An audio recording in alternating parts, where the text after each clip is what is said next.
to Roll to Hit Gaming's 15 favorite games. Today we'll be going through our most anticipated games of 2020. Now, we don't want to give you a lot of overlap, so we actually compare Lucas compares our list. Jolene and I send ours to him in secret, so we don't know what each other picked, and he collates it so that you'll get a unique list of 15 games that we're looking forward to in 2020. For Roll to Hit Gaming, I'm Chip. I'm Joe. And I'm Lucas, and as usual, I'll get us started. My number 5 most anticipated game of 2020 is one that just finished up on Kickstarter called Red Outpost. This one captivated me from the first moment I saw it. It's worker placement, which is kind of, something I enjoy. But the story was very interesting. While the space race was going on, I guess in secret or on the side or whatever, the Soviets decided they were going to colonize a faraway planet. So they sent a mission there, and that's what you're doing throughout the game, is colonizing that planet, building up your city and whatnot. But the interesting thing is you're sending your workers, for lack of a better term, you're placing your cubes when you take your actions on specific workers, and they'll have likes and dislikes. Just making this up here, the miner wants to mine. So if you send him fishing, that he's less happy as a result of that. So you'll give him not great happiness points, because the whole idea is that, perfect communist society where everybody's doing the thing they're good at to contribute to the overall whole, right? So at the end of the round, after everybody's done this, and we can all influence different or the same people based on how happy or unhappy that particular person was made that turn. That's how many points you'll either gain or lose that turn. Huh. So I thought that was really interesting. It was a neat, quasi-different story and a twist on worker placement, and so that's why it made my list. Red Outpost. Very cool. Sounds very unique. Well, my number 5 is one called Beyond the Edge. It's designed by Kenneth C. Shannon III, and it's being published by WizKids. Basically, you're hired to fend off a tide of pirates that have blockaded Orion, a space sector. They say that it's an evolve and beyond system, which I'm not real clear on what that means exactly, but they're trying something new. And it's almost like a campaign. So whatever you gain in your gameplay carries on to the next game and so on and so forth. You each have your own individual storylines, which may cross with other allies and their storylines. And it's a co-op, so you have ships and captains and missions, and it just sounded really cool. So I picked Beyond the Edge. Oh, very neat. Well, to continue the sci-fi theme, my number 5 is going to be Eclipse Second Dawn. Now, I'm actually really surprised that this made it to my list, because I figured it was low on my previous list, and I figured once it went over to Lucas, he would outrank me on this one, because he's the one that ultimately kickstarted this one. We are huge fans of Eclipse here at Roll to Hit Gaming, and so to have a second updated version, they said they did a little bit of streamlining of the rules, but it's not it's not a new game. It's just a refined version, second version. So looking forward to it. It's got some new miniatures, upgraded bits that they can do throughout the Kickstarter. There is a play mat, and that's like kryptonite to Lucas. It is. Any Kickstarters out there, if you want to get him to support you, just put metal coins and a play mat. I'll back it. Metal coins and a play mat. They have they've kept the iconography. They said they've revamped the graphic design. Just made it look prettier, and really looking forward to it. So Eclipse is for me kind of penultimate Euro style space exploration combat game, and so really do enjoy it and can't wait to get it to the table. Super exciting. Yeah, I did have it on my list. It was lower. You had it ranked higher, which is why you ended up with it. I'm excited about it because I love Eclipse, and usually you can't go wrong with a second edition. Not always, but this one looks pretty good. So cool. And that's our number 5s.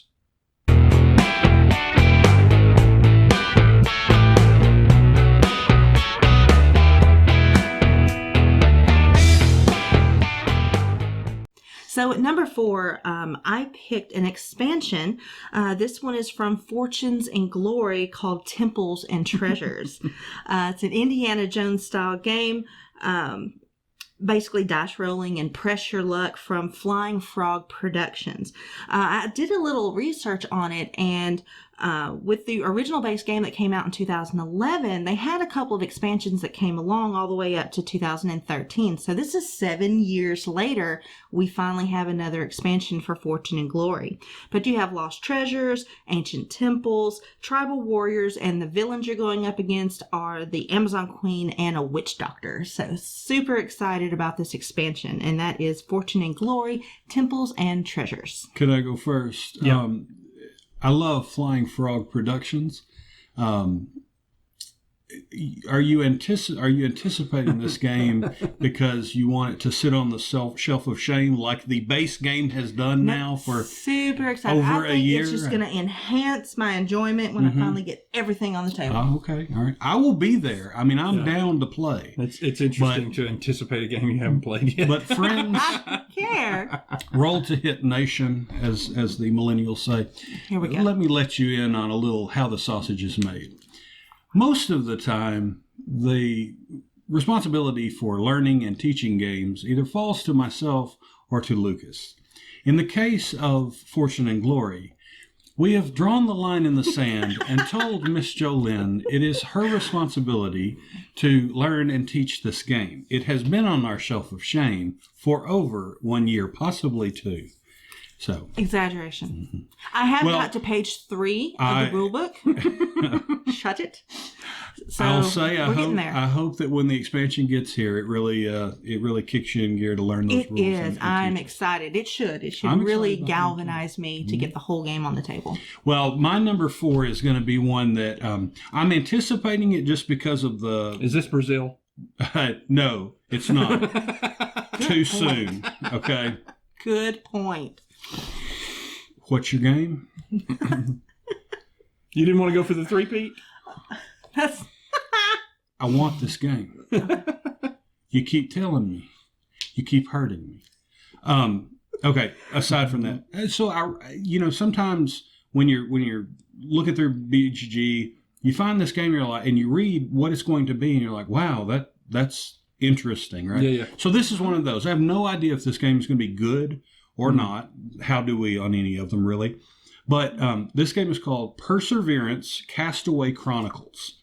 So the idea is that you're just out chilling on your yacht, an eldritch storm, as they say, because, we got to put Cthulhu in everything. right.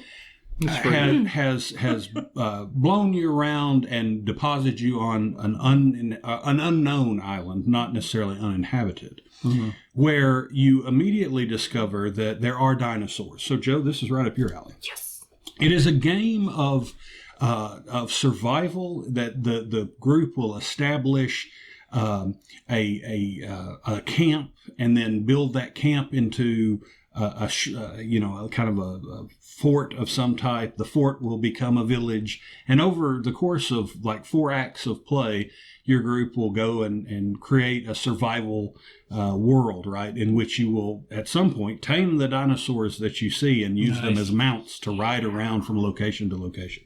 So yeah, all of that absurdity really just said, I have to anticipate this game. Now, I don't know that I'll rush out and buy it, but I will definitely look at it when it hits the shelf to see what the contents of this game is. And who knows, it might be something that is really interesting. We'll get it to the table. It's called Perseverance Castaway Chronicles and should be coming out sometime this year. That does sound super fun. Yeah. That's weird. All right, my number 4 is going to be Viscounts of the West Kingdom. It's going to be the third in that line of games from Shem Phillips. I liked the first one. The second one, Paladins, was even better than that one. So I have high hopes, even though there's very little about this one out there that I have seen. That it's one of those. You were building up the kingdom as you went along, and now the kingdom's in decline, and the king is trying to focus on keeping the peace of the various marauding efforts and whatnot. The other than it being in this series of games, which was going to put it on this list to begin with, the BGG mechanism listed deck, pool, and dice building as one of the things. And I really like deck, bag, and pool building. Sorry. Oh, okay. I really like that bag and pool building thing. So if that's in this somehow, I'm really excited about that. It also listed Rondell, which I tend to like as well. So for all those reasons, that ended up on this list. But honestly, I could have just had the name, and it was going to be here after the success of the first two. So that's going to be our number 4s.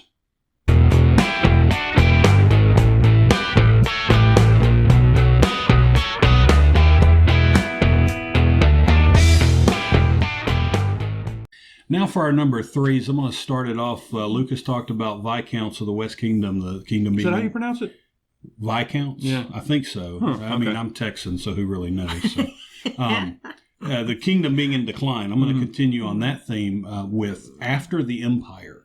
This is this is going to be a worker placement game where after the fall of Rome, Europe was pretty much fractured into small fiefdoms and enclaves and things. Well, you are the liege lord of one of those, and the game is going to play out in seasons where you have a worker placement season. You're putting all your workers out.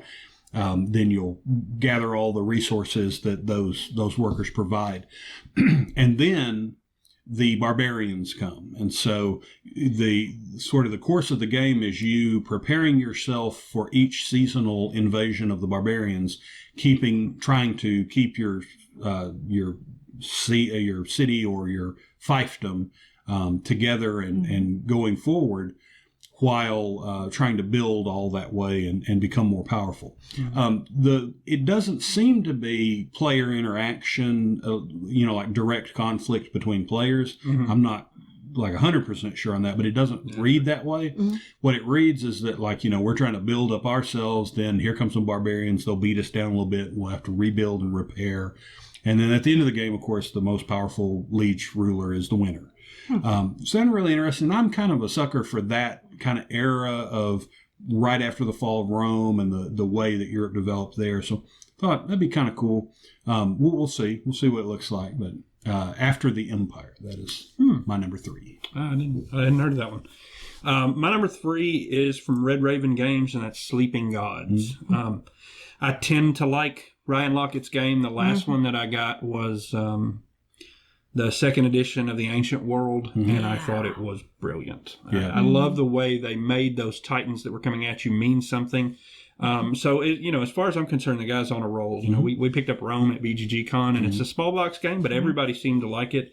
This one's different in that while it still kind of has that campaign-based storytelling that he introduced in Above and Below, and Near and Far, this one's cooperative. Okay. So, these creatures that have awoken that you're dealing with, you're collaborating to try to bring them down, and I thought that was really interesting. And you would do damage to a creature, and it has like this little grid, and you may say, okay, I'm going to only do one damage so that I can take out this box that maybe requires 2 points to take out or whatever, but that's his that box boosts up his special ability, so you can kind of target the points you want to reduce on it and everything. Sounded interesting, and anything from Ryan Lockett at least makes it onto my check it out list. So number 3 is Sleeping Gods. Very excited about that one too. My number 3 is a game that was kickstarted, so we're really excited about waiting for that to come, and it's called Sovereign Skies. It's a designer, Aaron Andrew Wilson, and it's from Deepwater Games. This one, basically, you're visiting planets. So, of course, it's a sci-fi strategy game. You're recruiting politicians so you can raise your influence and power. And it's a worker placement. And it has a rondelle and there's set collection. And it just seemed to hit all my buttons that I really like. And I really enjoy the sci-fi outer space theme. So this is one I'm really looking forward to, Sovereign Skies. We're on a kick with these worker placement games in 2020. So those are our number 3s.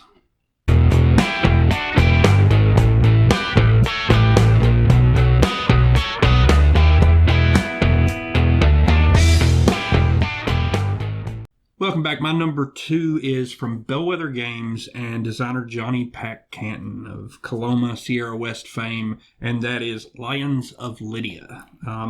This one intrigues me because of the theme, right? It's kind of the dawn of currency. So, it says it's a bag management engine building thing, which, everybody likes those.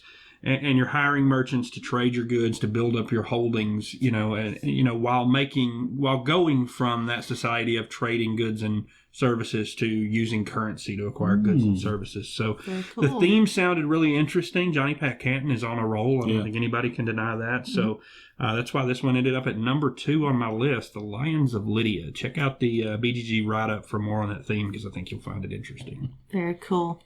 My number 2 is called Paradise Lost. It's designer Tom Butler, published by Green Feet Games. I'm not real familiar with them. But basically, you're playing a legendary hero like Alice from Alice in Wonderland, or Beowulf, or Aladdin, or Hercules. And there's basically this evil sorceress that has ripped you basically. I know, right? Yeah. She's ripped you from the pages of your own story, and she is trying to basically erase you from existence because that should plunge the world into despair. And she pits you against your rivals like the Jabberwocky, Grendel, Medusa.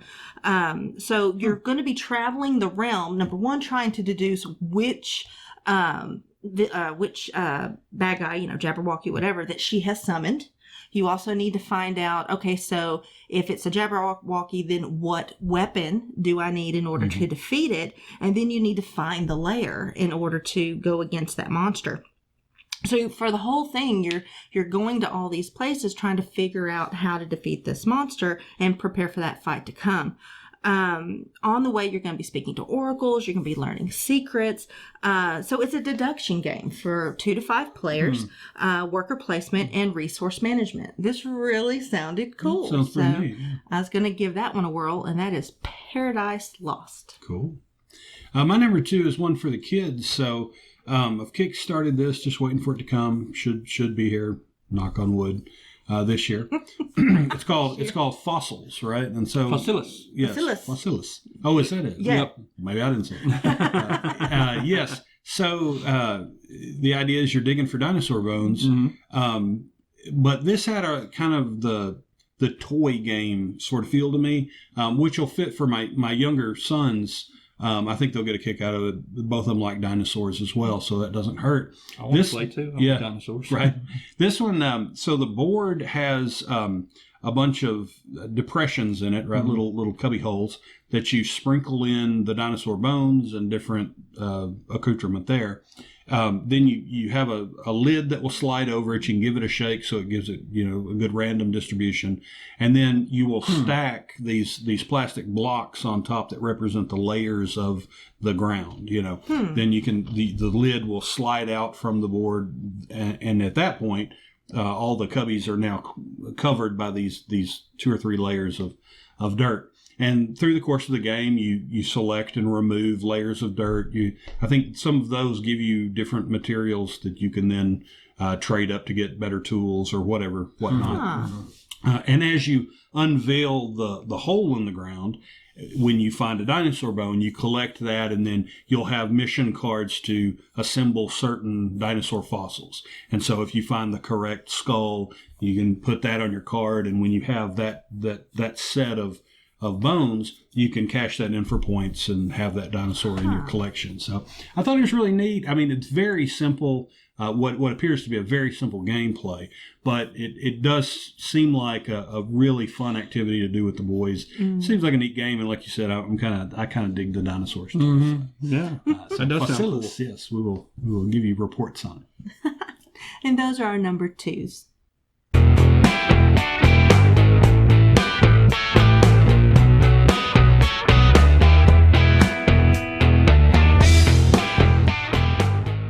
And now for my number 1 is Onimaru. This is published by Penguin and Panda Productions, designed by Stephen Avery, and forgive me if I mispronounce this, Michael Mihilsik.